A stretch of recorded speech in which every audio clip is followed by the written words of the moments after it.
What's going on, my dudes? I am back with the R6, and today's video is about me departing with it. Yes, I finally decided to sell this bike. It's been a very hard decision, and to be honest with you, I just made a rookie mistake. I put on my glove before putting on the key. See, after 3 years, you still make mistakes. Anyway, after 2 years, I've decided to sell this bike for a number of different reasons. Well, only for one main reason, which I will tell you guys about in this video. But it's very hard to get rid of it. It's very hard to separate myself from the R6, because if you watch my videos, you know that I love this bike. And I've had a lot of fun with it. The last 2 years have been awesome. Currently on the odometer, we got 5,383 miles. Let's modify that a little bit. We got 5,383 smiles. Exactly. I've had a lot of fun with this bike. But I gotta sell it. You know why?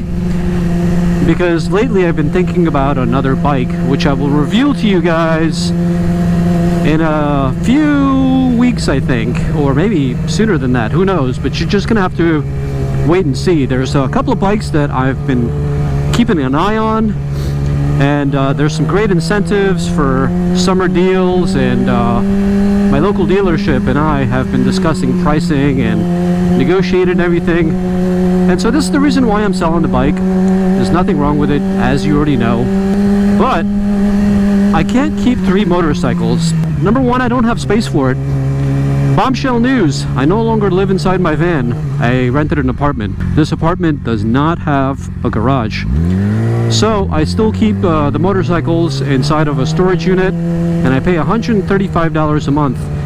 That's after I negotiated with the storage company, because they hiked my rate up to $155. As you already know, rents are increasing everywhere, especially in San Diego. It's ridiculous, my dudes. Rents are out of control in San Diego, everywhere. From places to live, to storage units, everything. But anyway, not going to complain about that. It is what it is, can't control it.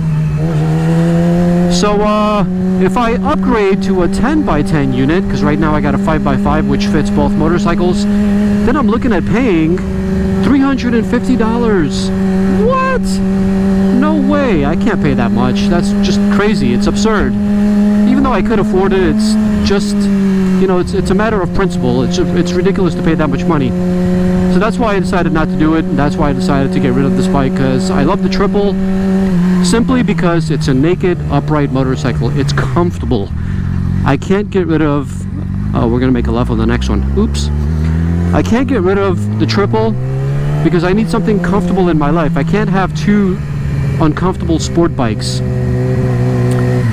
So the R6 has to go. It's been a very, very, very difficult decision. I've been back and forth with it for a long time. I made my 2-year review. At that point, I was still iffy. I was still wishy-washy about it, and I said I was going to keep it. But, you know, like, life is short, you know? Like, there's just way too many bikes out there. And there's a lot of great experiences to have. And I figure I've had a great experience with this motorcycle for 2 years. I've taken it to multiple track day events. It's never given me any grief, no problems whatsoever. It's been absolutely bulletproof. It's a Yamaha. It's a baby, actually. It's only got 5,384 miles on the odometer, in case you're interested. So currently there's a listing on Cycle Trader, which I link below down in the comment section. You can check it out. As far as pricing is concerned, these bikes are going for 2020s with about anywhere between 2,000 to 3,000 to 5,000 miles. They're going for about 12,000 to 14,000, depending on private or dealership. Dealerships have priced them at about 14.5 to 15, depending on where you look and the markets and everything else. And quite frankly, they're really not around that much. They're kind of disappearing off the marketplace slowly but surely. And so it was very difficult for me to price this motorcycle simply because it has a salvage title. Now, if you're an OG of the channel, you already know the background history of this bike. Sometime last year, it got stolen, and then CBP came to my apartment, told me that they retrieved the motorcycle, and I went to go pick it up. Luckily, you know, there's like, the motorcycle was just dropped and there was just cosmetic damage everywhere. There's a video that I made for it which talks about that, including the cosmetic damages. So you can go check out that video as well, just to see, you know, what happened and the background history and all that other stuff. The drama, if you want to call it that. So as far as mechanically, there's nothing wrong with the bike. This didn't come from a salvage yard per se. It wasn't in a crash, or it didn't fall off a cliff. So that's the good news. Like, there's nothing wrong with the bike. The only reason for the salvage title is because I bought it back from the insurance, and insurance totaled it out simply because the guy who I took it to found every single nick and scratch. So here I am trying to price this motorcycle in the marketplace, because salvage bikes aren't really as valuable as a clean titled vehicle. So I think once you look at the price of the motorcycle in relation to all the modifications that I've done to it, which I will also put in the description below, you're going to notice that the price is pretty fair. If you're an OG subscriber of the channel, contact me directly through Instagram. We'll work out a deal.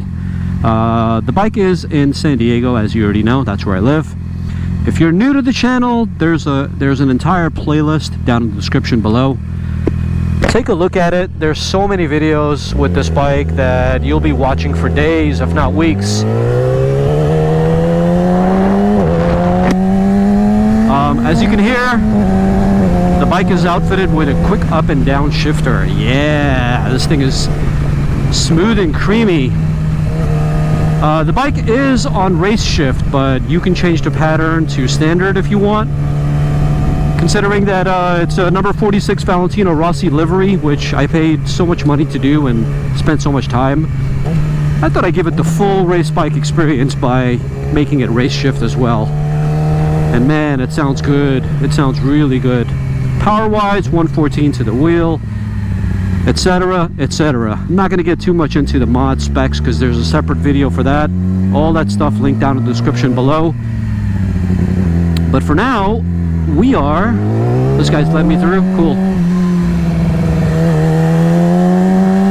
We are at Mount Soledad. I haven't been up here in a long time. I thought I'd come out here and take a nice thumbnail photo for today's video and check out the sights, because it's pretty here.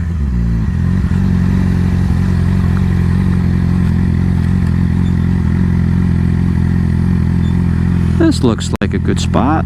Yeah, we'll just leave it right here.